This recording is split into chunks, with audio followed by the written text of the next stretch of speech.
In 1948, the Constituent Assembly of India convened to draft a constitution for a newly independent nation.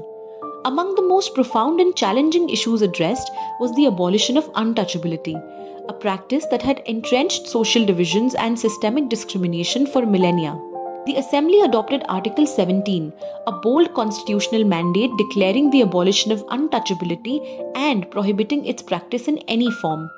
This was more than a legal provision, it was a radical commitment to social transformation, aiming to dismantle the rigid caste hierarchies that had long oppressed millions, particularly those relegated to the status of untouchables or Dalits. The inclusion of Article 17 was largely influenced by Dr. B.R. Ambedkar, the chairman of the drafting committee and a formidable advocate for the rights of the marginalized.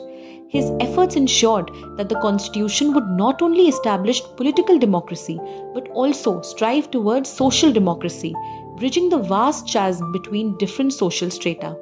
However, the promise enshrined in Article 17 faced formidable obstacles. Deep-seated social prejudices did not dissipate with the stroke of a pen. Despite the constitutional ban, untouchability persisted in various forms. Social exclusion, economic deprivation, and even violent atrocities against Dalits remained alarmingly common. The gap between constitutional ideals and societal realities highlighted the limitations of legal reforms when confronted with entrenched social norms. Subsequent legislation, such as the Protection of Civil Rights Act of 1955 and the Scheduled Castes and Scheduled Tribes Prevention of Atrocities Act of 1989, sought to reinforce the prohibition and provide mechanisms for redress. Yet, enforcement often lagged due to systemic inertia and lack of political will.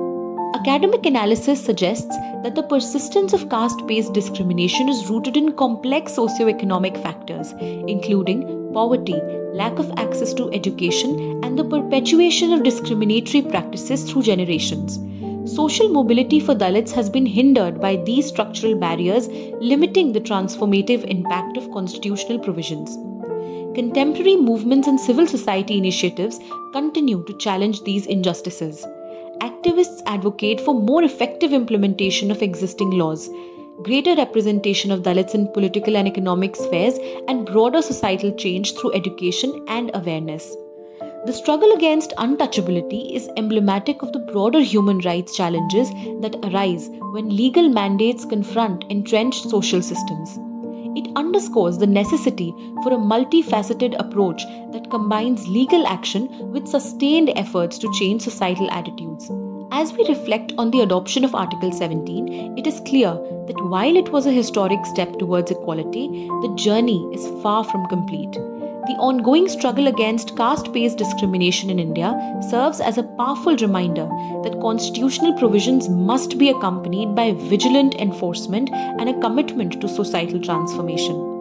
The abolition of untouchability in 1948 was a watershed moment in India's history, a courageous assertion of equality and human rights. Yet, the enduring prevalence of caste-based discrimination reveals the complexities of translating constitutional ideals into lived realities. The quest for social justice and equality remains an urgent and continuing endeavor, calling upon society to confront and dismantle the deep-rooted structures that perpetuate inequality.